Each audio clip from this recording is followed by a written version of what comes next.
दोस्तों, अगर आपको भी दिन भर आलस आता रहता है, अगर आप भी हर काम को टालते रहते हैं, हर वक्त शरीर में एनर्जी लो रहती है, हर वक्त ऐसा लगता है कि अंदर से एनर्जी पूरी तरह से ख़त्म हो चुकी है, अगर ऐसा है तो यह वीडियो है आपके लिए।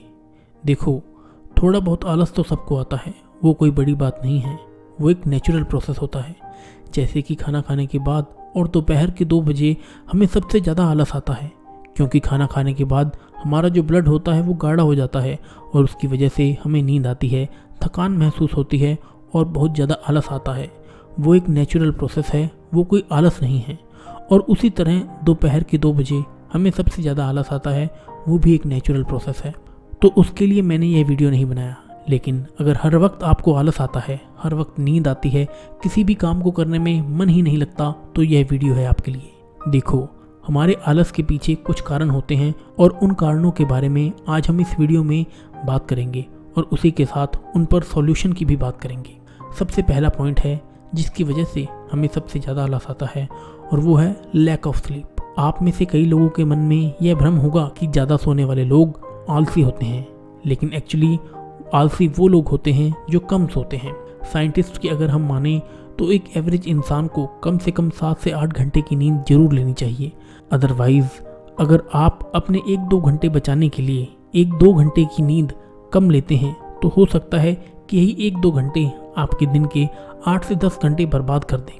आप में से जिन लोगों को भी दिन भर नींद आती रहती है, उसका सिर्फ एक ही कारण है कि रात में आपने सही से नींद नहीं ली।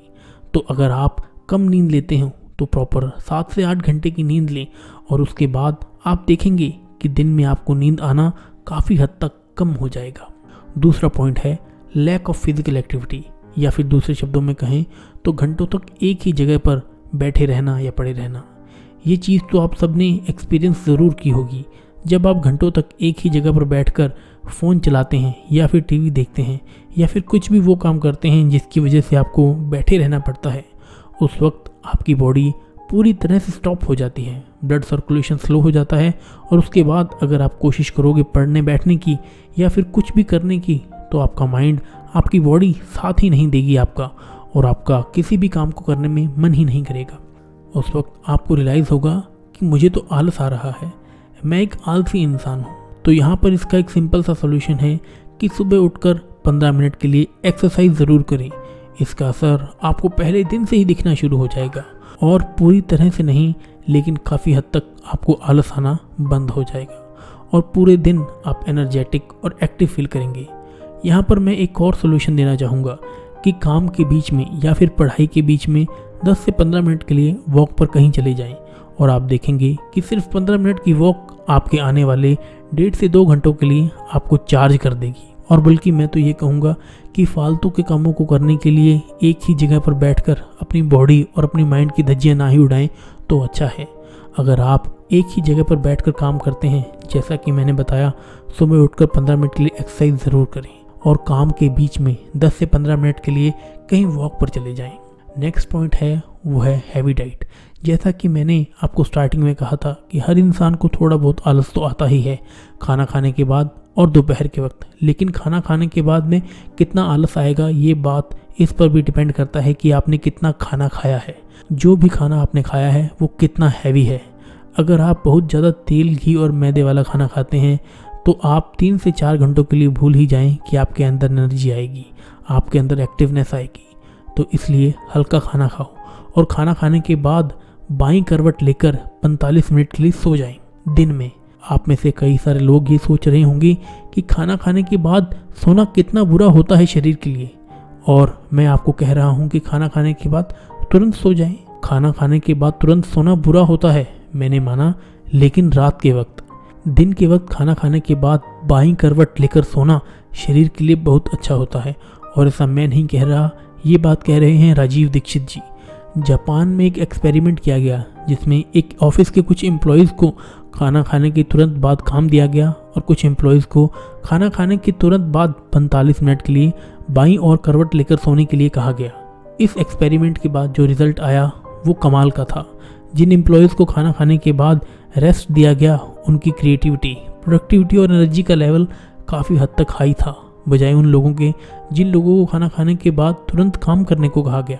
वैसे भी खाना खाने के बाद हमारा ब्लड गाढ़ा हो जाता है, हमारी बॉडी हमसे रेस्ट मांगती है क्योंकि हमारी बॉडी को सच में रेस्ट की ज़रूरत होती है। तो हमें हमारी बॉडी को वो दे देना चाहिए जिसकी उसे ज़रूरत है, तभी हमारी बॉडी, हमारा माइंड साथ देगा हमारा। तो खाना खाने के बाद अगर आपको बहुत ज़्यादा आलस आता है तो बाईं ओर करवट लेकर 45 मिनट के लिए सो जाएं, लेकिन याद रहे 45 मिनट से ज़्यादा ना सोएं वरना प्रॉब्लम भी हो सकती है। नेक्स्ट पॉइंट आता है लैक ऑफ इंटरेस्ट। सद्गुरु ने बहुत ही कमाल की बात कही है, अगर आप किसी काम को टाल रहे हैं यानी आप उस काम को सच में नहीं करना चाहते, और अगर आप किसी काम को सच में करना चाहते हैं तो आप उस काम को टालोगे नहीं। जब भी आप वो काम करते हैं जो आप नहीं करना चाहते तो आप उसे टालते हैं। तो आप उस काम को कर ही क्यों रहे हो जिस काम को आप करना नहीं चाहते? वही काम करो ना जिसमें आपको इंटरेस्ट है।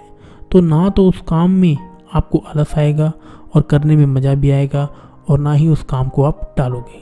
तो कोशिश करो ज़िंदगी में ऐसा काम करने की जिसमें आपको सच में इंटरेस्ट हो, जिसमें आपको मज़ा आए, वरना ज़िंदगी भर सारे तौर तरीके आजमा लो आलस को दूर करने की, कुछ भी नहीं होगा तब तक जब तक वह काम नहीं करोगे जिसमें आपका इंटरेस्ट है। नेक्स्ट और बहुत ही प्रैक्टिकल पॉइंट है, जब जब कोई भी काम अर्जेंट होता है या फिर हमारे अंदर इमरजेंसी वाली फीलिंग होती है, उस वक्त काम चाहे कितना भी मुश्किल क्यों ना हो, आप उस काम को कर ही देते हैं। इसलिए क्रिएट एन इमरजेंसी एक लॉ है जिसका नाम है पार्किंसन लॉ।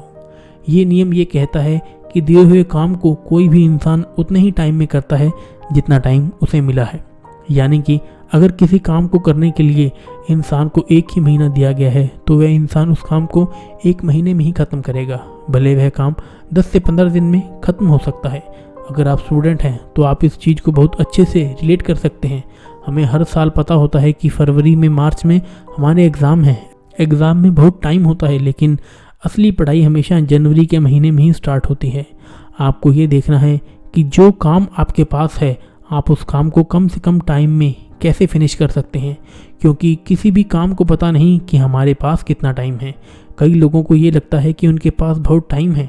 इंसान की सबसे बड़ी गलती, सबसे बड़ी बेवकूफ़ी यही है कि उसके पास बहुत ज़्यादा टाइम है। इसलिए जो भी काम है उसे कोशिश करें कि पहले ख़त्म कर लें। नेक्स्ट पॉइंट है don't waste time in useless things. हमारी एनर्जी लो होने का सबसे बड़ा कारण हम एनर्जी को फालतू के कामों में लगा देते हैं और फिर मेन वर्क को करने में हमारे पास एनर्जी ही नहीं बचती। वो चाहे इलॉन मस्क हो, कोई भी एथलीट हो, मार्क जुकरबर्ग हो, जेफ बेजोस हो, या फिर आप ही क्यों ना हो, सबके पास सेम अमाउंट ऑफ एनर्जी है। इसलिए कौन उस एनर्जी को कहाँ पर लगाता है ये चीज़ मैटर करती है। आप दिन भर फ़ोन चलाते हैं तो उसमें भी आपकी एनर्जी वेस्ट होती है। आप कुछ भी काम करो उसमें एनर्जी वेस्ट होगी ही होगी। जिस तरह से हमें फ़ोन में 1.5 GB का डेटा मिलता है, अगर उस 1.5 GB के डेटा को हम दिन में ही ख़त्म कर देंगे और कोशिश करें कि रात में इंटरनेट यूज़ करने की, तो सबको पता है कि स्पीड क्या होगी। इसी तरह हम पहले फालतू के कामों में एनर्जी को वेस्ट कर देते हैं और जब एनर्जी नहीं बचती तब हम कोई भी काम करने बैठते हैं, उसके बाद हमें आलस आने लगता है। इसलिए अपनी एनर्जी को सही से यूज़ करें, इसे फालतू के कामों में वेस्ट ना होने दें। तो चलिए इस वीडियो को समराइज़ कर लेते हैं। जिन जिन पॉइंट्स पर हमने चर्चा की उनको थोड़ा शॉर्ट में देख लेते हैं। नंबर 1 था लैक ऑफ स्लीप। आप कम सोते हैं जितना आपको शरीर को ज़रूरत है। दूसरा point lack of physical activity. एक ही जगह पर पत्थर बनकर ना बैठे रहें, थोड़ा बहुत काम जरूर करें। सुबह उठकर 15 मिनट के लिए थोड़ी एक्सरसाइज करें और लगातार 2-3 घंटे बैठे हैं तो 15 मिनट उठकर थोड़ी सी वॉक कर लें, थोड़ा सा चल फिर लें, अपने आप को स्ट्रेच कर लें। नेक्स्ट पॉइंट हैवी डाइट, और इस पॉइंट में हमने डिस्कस किया था कि हल्का खाना खाएं और खाना खाने के बाद में अगर आपको आलस आता है, नींद आती है, तो बाईं ओर करवट लेकर 45 मिनट के लिए सो जाएं।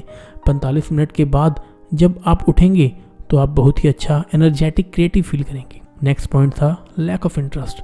कोशिश करें कि अपनी ज़िंदगी में उस काम को करने की जिसमें आपको इंटरेस्ट हो, जिसमें आपको मज़ा आए, आपकी अंदर से आत्मा करे उस काम को करने की, आप अपने आप को रिलेट कर सकें, तो आपको उस काम को करने में आलस कभी नहीं आएगा। नेक्स्ट पॉइंट है क्रिएट एन इमरजेंसी।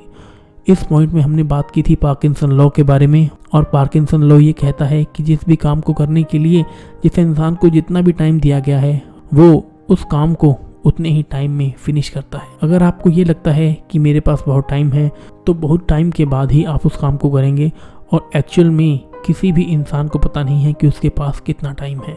और इंसान की सबसे बड़ी गलत सोच ही यही है कि उसे लगता है कि उसके पास टाइम है। लास्ट पॉइंट, हम अपनी एनर्जी को फालतू के कामों में वेस्ट कर देते हैं, और हमारा जो मेन काम होता है उस काम को करने के लिए हमारे अंदर एनर्जी ही नहीं बचती। इसलिए अपनी एनर्जी को बचा कर रखें, अपनी एनर्जी को वेस्ट ना होने दें। दोस्तों, हमारी वीडियोस को देखने के लिए आपका दिल की गहराइयों से विनम्रतापूर्वक धन्यवाद। आशा करता हूँ इस वीडियो ने आपके अंदर कुछ वैल्यू ऐड जरूर की होगी, आपकी सोच को बढ़ाया होगा, जिससे आपको फ़ायदा मिले। वीडियो कैसी लगी कमेंट करके ज़रूर बताइएगा। वीडियो को लाइक करिएगा, हर उस इंसान को शेयर करिएगा जिसका आप फ़ायदा करना चाहते हैं। मैं पवन धवन मिलूँगा आपसे अगली वीडियो में। तब तक के लिए जय हिंद, जय भारत।